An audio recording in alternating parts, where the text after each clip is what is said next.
It's definitely got a little more, one might say, chunky. Ooh, chunky in here. See, that caught my front wheel out. Oh, you little tinker. But again, I've done this bit loads of times and the bottom bit, just only recently done the middle bit.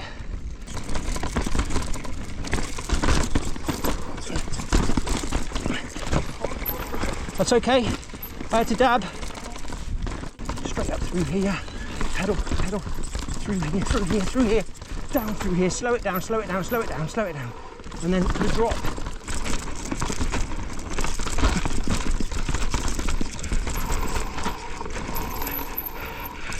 Oh, yes.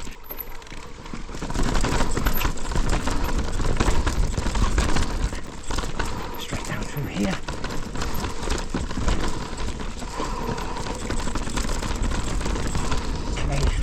That's not bad, it's feisty, but again, it's not this section that I'm worried about, it's getting that middle section done. Hello, you absolute legends, and thank you so much for joining me today as I'm going to break down the middle section of Sheepskull in the Forest of Dean, which I've only just recently accomplished, and I'm really proud of the results after I went back again and sessioned it multiple times.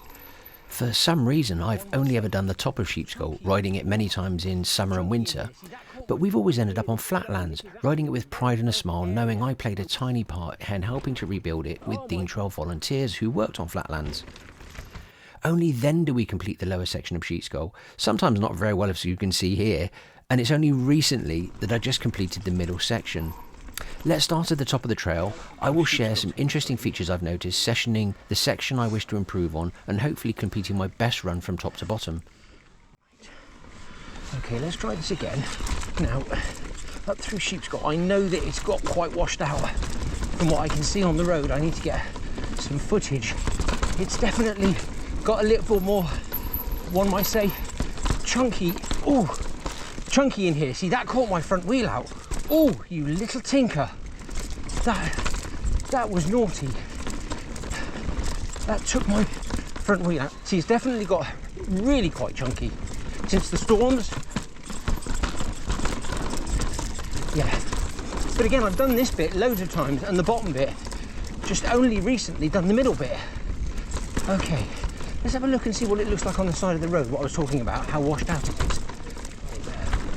I just wanted to have a look at the side of this drop in here. I noticed it was catching me out a little bit as there were a couple of roots that were a bit off camber, and I wanted to have a bit of a quick look to make sure that I could understand what was catching me out and hopefully improve. This is fascinating here. I'm noticing as I'm looking at this now from the side, I can see that the line is originally on the left, but people have now carved in a line on the right here, which obviously would look different if you're coming towards it. I find that fascinating.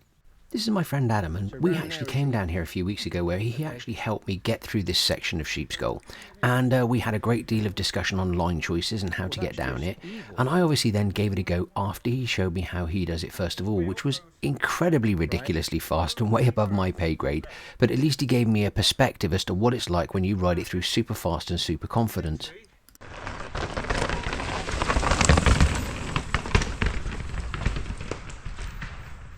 Now, these are going to be my first and second attempts at riding this trail. The first time I rode it, I was a little bit unsure of myself, but Adam was there to help me. And the second time I did commit, but I got so excited. What you might not realise is I actually carried my speed through the end, which is actually supposed to be a gentle roll drop. And I actually shot it so far, I almost ended up carrying on down the trail on the other side. A few moments later. It's like I picked the wrong week to quit drinking. I was a little bit hot off the press there. I think I just about lost my entire 9 lives. You got so confident with this bit? Yeah, I forgot about the bit at the end. Right, now I'm revisiting that middle section, but this time for the first time on my own. So I'm going to take it a little bit gingerly, get down to that root section and have a look and see if I can break it down again, my friends. Now. I'm going to take it a bit gentle because this is the middle section. I've only done it twice before. So I'm not going to try and win any awards, although to be fair I never am. Oh, dirty. Remember the line choices. Oh, that's cheeky, don't quite remember that. Okay, so which, oh, people have gone, I suppose the faster line is to the left. And then around here. Okay. Okay. And I do remember where the roots get because I've got a little bit of a bomb hole to do. And a drop in. Okay. Yep. Right, so I'm definitely getting close. Right, this is pretty much where it starts. I think. Yes, okay. Right, let me just get the bike out of the way. Out of the way, no one's coming. Okay, my friends, now these are the line choices that we came up with, and we had a great discussion about it, and I'm going to go straight through this first route here, lining myself up for the base of this tree, effectively taking the middle line here, but also the high line. So I'm going straight through this first route, looking for the base of that tree there, keeping myself on the high line. Keeping in line with that, I'm going to go ahead and continue through this centre here, continuing looking for the next tree base. So I'm going straight through here, looking for that next base of the tree, keeping the high line as I go through those routes. Now then, the next bit is I'm going to go down to the right a little bit, and that's where you're going to see me start to rein it in a little bit. So I'm just coming down here to the right a little bit, and you'll see me at the end of the arrow here, that's where I start to rein it in, and you'll hear me say that in the video. Now, as I come down, and I am starting to slow down and reining it in, this is the area here where I'm starting to apply my brakes and pulling myself back a little bit to line myself up for what is a lovely roll down, but if it's something you take as a jump like I accidentally did, it can be quite fierce. And right here now that I'm perfectly lined up to roll down that other side to line myself up for the lower section, not to go ahead and jump it as I did and frighten myself the last time. As you can see, that's in practice here, going through that centre route to the base of that tree there, keeping the high line, then going to the base of the next tree, keeping that high line, before then applying my brakes and rolling it and reining it back, ready for that roll drop. Right, first attempt. I'm going to drop in from here, and I might bottle it. I'm being brutally honest with you, I might bottle it. My foot in, through, straight through here, straight up over here, up over here, up over here.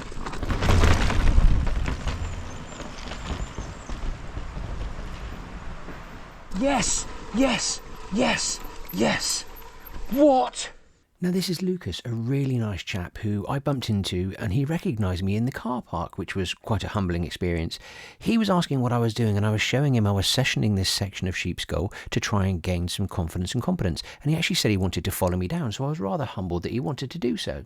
Right, Lucas is hopefully going to follow me down, but I'm not sure if this is a good idea. Right, you ready, bud? Yeah. Okay, let's give this a go. Down to the fire road. Nice and gentle practice again. Don't be stupid. Straight up through here. Pedal, pedal. Through here, through here, through here. Down through here. Slow it down, slow it down, slow it down, slow it down. And then the drop. Yes. Yes. How was that, buddy? That was pleasantly smooth. Excellent. It's a mental, isn't it? But what I've learnt here is I've got to rein it in at this point, because the second time I cleared it, I actually jumped it. Did you? And so much so, I actually stopped just here. Jesus. Before going over the edge. Okay, so I've actually got a chin mount here. I'm trying a chin mount to see what that's like rather than the Chesty. And I'm also going to say that this I felt like was my best run. Now, best run doesn't mean fastest. It just meant that I felt the most confident and competent and completely in control of the bike, my friends.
Oh, yes, yes, yes, yes.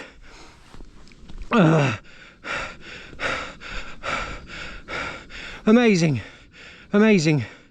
Oh my gosh. Okay, my friends, let's give this a go.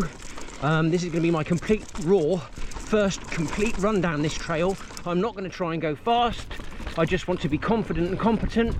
I might not talk much, simply because I need to concentrate on the trail. That little bit there is just so cheeky, honestly. And see if I can do a complete competent run down Sheepskull. Nothing stupid.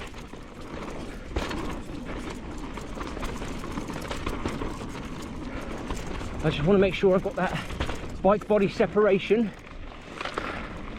and that I'm actually making my first complete run sensibly and safely.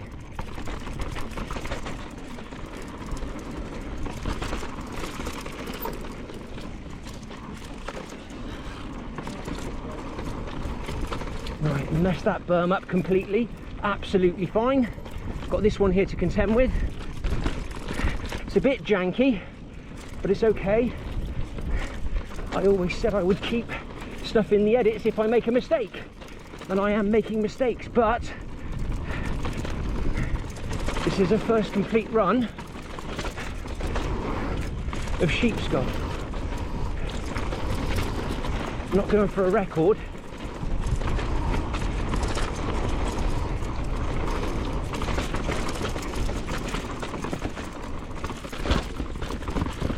And rein it in, rein it in, rein it in, because of this drop. There we go. Now down into the next section.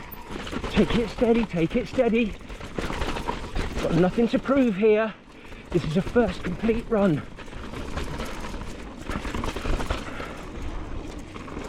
Just rein it in now. Be sensible. There we go. Nice one, mate. Yes. We are not in a race. That's when you're going to cause yourself an accident, bud.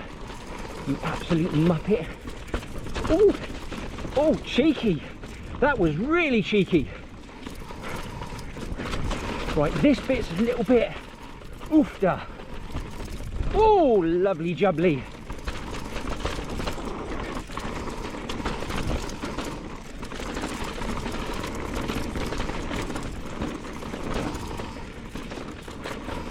Right, I know it's a bit of a mare down around here for me, so I want to be a bit sensible.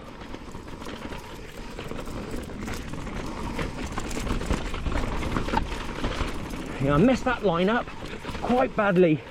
That's absolutely fine. It is staying in the edit. I am not a flipping pro and never will be, but this is amazing. Yes. Oh, absolutely amazing. Amazing. Mistakes were made. My first ever complete run of Sheepskull top to bottom. Adam, thank you so much for helping me do this. Oh my gosh, I am so terribly chuffed to bits. It wasn't perfect, but what the heck. Holy clean underwear, that was brilliant. I would just like to say, Adam, thank you so much for helping me that day with your wealth of knowledge, experience, but also your kindness. You were there to literally catch me if I fell, as could be seen on camera. I really appreciate you helping me understand line choices, bouncing ideas off of you, and helping show me how you do it, but then also helping me to bounce ideas around as to how I might achieve that goal. This is a group ride. Even with one other person, it's still a group ride, and group rides like this proved once again that they mean more fun, and group rides equals progression, which is what they did today. Thank you, Adam. You're an absolute superstar, and I had such an incredible day with you, and I really do genuinely believe that you should all get out there and group ride as much and as often as you can, my friends. Now, what I'd like to ask you here, my friends, is if you could help me out in this next bit. I normally ride a Chesty mount. As you've seen in much of the stuff I've done, in fact all of the stuff I've done in the past, I run a chest mount which is on my chest. It gives you a cockpit view. You can usually see the handlebars of the bike that are just at the bottom third of the screen there, and you just feel like you're sat on the bike and riding the trails with me, as I like to watch other videos myself. Now, I've recently acquired a GoPro chin mount, and I've mounted it differently than I've seen other people do. It's slightly lower down, and although I'm not going to use this all the time, I do feel that it gives a really interesting perspective. I feel that as you can see me going down this next section of trail, you can see that it still sort of in the cockpit a little bit higher, but what this does allow me to do is to put this GoPro into hyperview. Now hyperview allows a much wider field of view, and you can still see the handlebars, although a little bit elevated, and I do feel that on some sections of trail and some parts of the trail I might start employing this to help give a bit of a different perspective. But please tell me, what do you think? How do you feel about the way that I normally shoot videos with a chest mounted GoPro for the cockpit view, or with this chin mount view? Do you have a preference? I'd really love to know how you feel about the difference in these two videos and have your feedback, because it honestly will help to make a difference in how I start to film things. And you do have a massive impact on me. You do have a massive amount of importance on the way that I do things, and your feedback and support is absolutely incredible. My friends, I am so humbled that you have stayed with me to the end of this video. I'm honoured that you're with me on this journey. I have so much more yet to learn, and I do hope to have exciting news coming in the future of a few trails that I'm going to do and some other opportunities that have arisen for me. And I thank you so much for being with me as I've gone through this progression stage here on Sheepskull. I have said this before, I will never stop saying it, my friends. I will wish you now and always so many happy trails, my friends.